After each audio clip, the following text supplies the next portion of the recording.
গতকাল দুপুর 12টা 7 আচমকাই মাথায় ভেঙে পড়ল গোডাউনের ছাদ। তারাতলায় গোডাউন ভেঙে বিপর্যয়।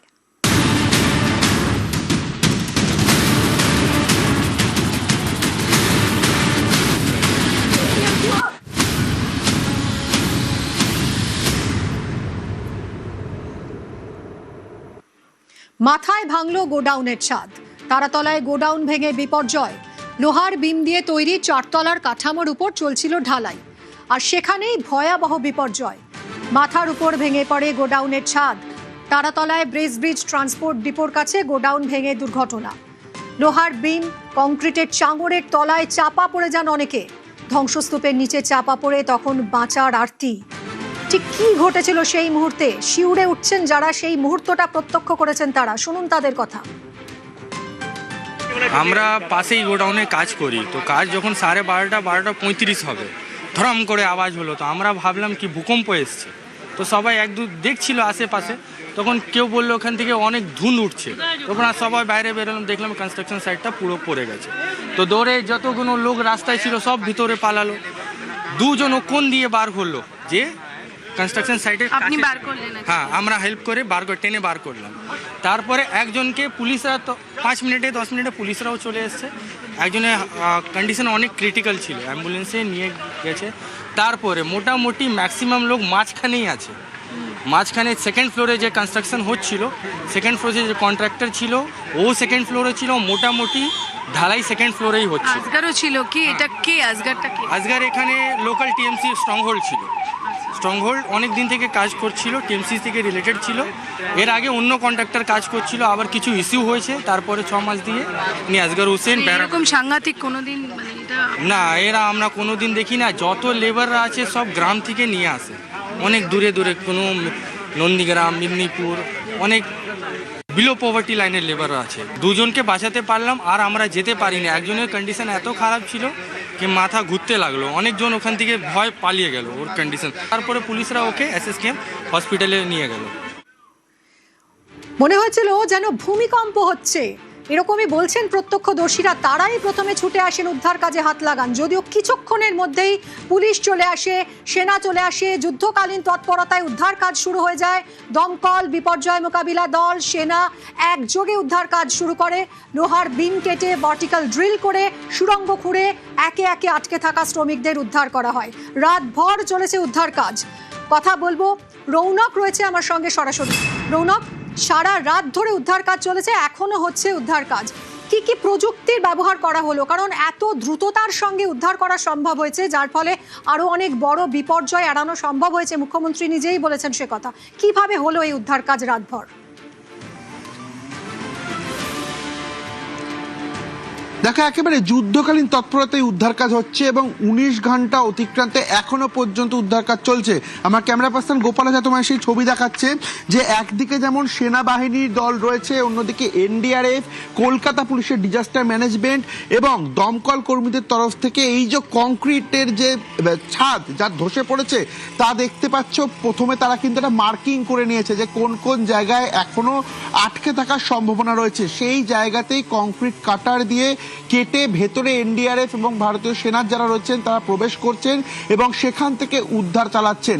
কিছুক্ষণ আগেও কিন্তু আরো একজনকে উদ্ধার করা হয়েছে এবং NDRF সূত্রে আমরা জানতে পাচ্ছি এখনো পর্যন্ত তাদের কাছে যা খবর আরো 5 জন এখানে আটকে রয়েছে। সেই কারণেই 4 থেকে 5টি দলে তুমি দেখতে পাচ্ছ ছবি, তারা বিভক্ত হয়ে গেছে এবং যে জায়গাগুলোতে আটকে থাকার সম্ভাবনা রয়েছে প্রত্যেক কটি জায়গা আগে মার্কিং করে নেওয়া হচ্ছে এবং তারপরে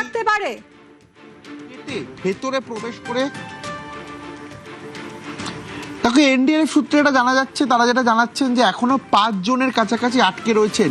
এখনো পর্যন্ত এই 19 ঘন্টায় যুদ্ধকালীন তৎপরতায় 30 জনকে উদ্ধার করা সম্ভব হচ্ছে, যার মধ্যে 6 জনকে হাসপাতালে নিয়ে গেলে মৃত বলে ঘোষণা করা হয়েছে। এবং এখনো পর্যন্ত NDRF সূত্রে একটা খবর 5 জন ভেতরে আটকে রয়েছে এবং সেই কারণেই যে যে জায়গাগুলিতে তারা আটকে থাকতে পারে প্রত্যেক কটি জায়গায় 5 থেকে 6টি টিমে তারা বিভক্ত হয়ে গেছে এবং সেখানে কংক্রিট কাটার দিয়ে এবং তারপরই কিন্তু সেই জায়গার ভেতরে প্রবেশ করছে ভারতীয় সেনা, ডিজাস্টার ম্যানেজমেন্ট এবং NDRF এর কর্মীরা। NDRF এর পক্ষ থেকে কি বলা হচ্ছে শুনবো। अभी सभी स्थिति अंदर नॉर्मल है, आप लोग को करने की कोई ज़रूरत नहीं है। हमने अभी तक 16 लाइव विक्टिम्स निकाल लिए हैं, 4 अनकॉन्शियस विक्टिम को निकाल के भेज दिए हैं। देयर आर और 4 विक्टिम्स और हैं जिस पे हम अभी काम कर रहे हैं। एक विक्टिम का लोकेशन हम आइडेंटिफाई कर रहे हैं। রৌনক, এখনো 5 জনের আটকে থাকার আশঙ্কা, তাদের উদ্ধার করা হচ্ছে কিভাবে?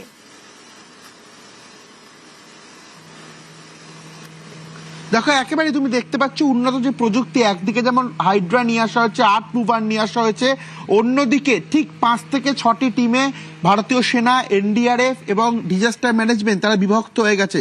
আগে থেকে তারা একটা নকশা ছকে রেখেছে যে কোন কোন জায়গায় এখনো পর্যন্তই আটকে রাখার সম্ভাবনা রয়েছে। সেই জায়গাগুলোতেই কিন্তু কার্যত কংক্রিট কাটার নিয়ে এসে যে ছাদের ঢালাই যা একেবারে ধসে পড়েছে, সেই ঢালাই এবং রড কাটা হচ্ছে। তারপরে সেই জায়গার ভেতরে প্রবেশ করছেন এই উদ্ধার কার্যের যারা রয়েছেন তারা, এবং কিছুক্ষণ আগেও দেখা গেল একজনকে উদ্ধার করা হলো। সেক্ষেত্রে যেটা তারা আগে থেকে যারা ছিলেন প্রত্যক্ষদর্শী বা কোথায় কোথায় এখানে কাজ হতো, যারা শ্রমিকরা ছিলেন কোথায় কোথায় থাকতে পারে, এই বিষয়টি তারা জেনে 5 থেকে 6টি টিমে বিভক্ত হয়ে গেছে। একদিকে যেমন হাইড্রা এবং আর্ট মুভার রয়েছে, অন্যদিকে এই কংক্রিট কাটার দিয়েই কিন্তু প্রথমে এই যে ঢালাই ভেঙে পড়েছে ছাদের যে অংশ তা কাটা হচ্ছে, এবং তারপরে উদ্ধার কার্য কর্মীরা ভেতরে প্রবেশ করছেন এবং একে একে যারা রয়েছেন তাদেরকে উদ্ধার করা হচ্ছে। টানা 19 ঘন্টা কিন্তু এই উদ্ধার কার্য চলেছে, একেবারে যুদ্ধকালীন তৎপরতায় রাত ভোর এই উদ্ধার কার্য চলেছে। এবং যেটা জানা যাচ্ছে এখনো ভেতরে বেশ কয়েকজন আটকে রয়েছে, তাদেরকে উদ্ধার করার জন্যই কিন্তু তুমি ছবিটা দেখতে পাচ্ছ। বিভিন্ন জায়গায় প্রায় 5 থেকে 6টি টিমে তারা বিভক্ত হয়ে গেছে এবং প্রত্যেক কটি জায়গায় কিন্তু এরকম কংক্রিট কাটার দিয়ে কেটে তারা দেখছেন ভেতরে কেউ রয়েছেন কিনা, রেসপন্স পাচ্ছেন কিনা, বা আটকে আছে। যদি সেরকম আশঙ্কা থেকে থাকে, এরকম ভাবে একটা স্কোয়ার কাটিং করে তারা নিজেরা ভেতরে প্রবেশ করছেন এবং সেখান থেকেই কিন্তু উদ্ধার করা হচ্ছে। সঙ্গে থাকো রৌনক। তারাতলায় অবিশ্বাস্য উদ্ধার, গোডাউন বিপর্যয়ে এখনো আটকে রয়েছেন অনেকে, ভাঙা ছাদের নিচ থেকে উদ্ধার করা হচ্ছে শ্রমিকদের।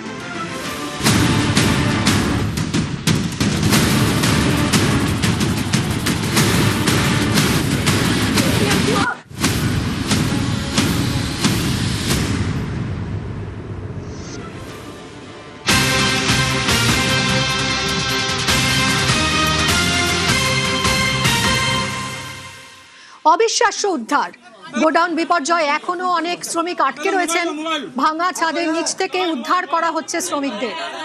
উদ্ধারকারীদের তৎপরতায় প্রাণ রক্ষা। রাতে উদ্ধার করা হয়েছে আরো কয়েকজনকে, রাতভর চলেছে উদ্ধার কাজ। বিশ্বজিতের সঙ্গে কথা বলবো। বিশ্বজিৎ, একেবারে অবিশ্বাস্য বলা যায়, রাতভর উদ্ধার কাজ চলেছে, এখনো চলছে। ঠিক কি কি প্রযুক্তি ব্যবহার করে কিভাবে এই কাজ চলছে? একদমই, তোমার ছবিটা দেখাবো সকালের যে ছবি, কখনো বিরামহীনভাবে এই অবিশ্বাস্য ক্ষিপ্রতায় বলা চলে উদ্ধার কাজ চলছে। তবে এখনও পর্যন্ত যারা এনডিআরএফ এবং জাতীয় বিপর্যয় মোকাবিলা দপ্তর, আর্মি সহ যে সিভিল ডিফেন্স থেকে শুরু করে কলকাতা পুলিশের ডিএমজি সবাই মিলে কাজ করছেন, অর্থাৎ প্রায় সংস্থা 5টি থেকে 6টি সংস্থা কাজ করছে, একযোগে কাজ করছে।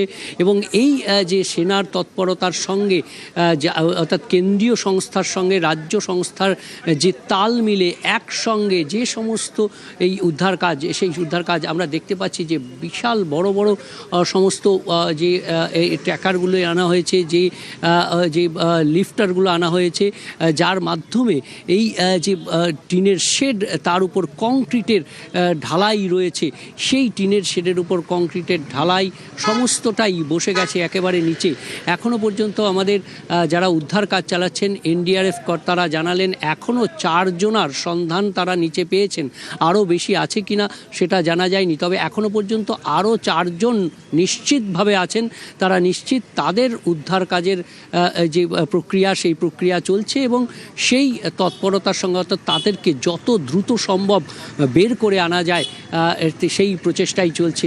রীতিমতো ক্যাম্প করে রয়েছেন সেনাবাহিনীর কর্তারা, সেনাবাহিনীর বাহিনীর কর্মীরা এবং কলকাতা পুলিশ থেকে শুরু করে দমকল থেকে শুরু করে সিভিল ডিফেন্স থেকে শুরু করে এবং জাতীয় পর্যায়ে জাতীয় বিপর্যয় মোকাবিলা দপ্তর থেকে সেনার বিভিন্ন উইংস তারা কাজ করছে এবং তাদের যে প্রযুক্তি আমরা দেখছি বিশাল হাই ল্যাডার আনা হয়েছে, ক্রেন আনা হয়েছে, যে সমস্ত ক্রেন দিয়ে সাধারণত আমরা দেখি যে যুদ্ধে ব্যবহার অর্থাৎ এবং যে সমস্ত পোর্ট এলাকায় বড় বড় ট্যাঙ্কার যেগুলো তুলতে সাহায্য করে, যে বড় বড় হুকওয়ালা যে সমস্ত ল্যাডার সহ যে ক্রেন, সেই ক্রেনগুলোকে আনা হয়েছে এবং এর মাধ্যমে যথেষ্ট শক্তিশালী যে চাপ সেটা দিয়ে এগুলোকে তোলা হচ্ছে এবং একই সঙ্গে এর ভেতরে যে সুড়ঙ্গ করে যেখান দিয়ে সম্ভব সেখান দিয়ে তাদের কাছে পৌঁছে দেওয়া, জল পৌঁছে দেওয়া, অক্সিজেন পৌঁছে দেওয়া, যাতে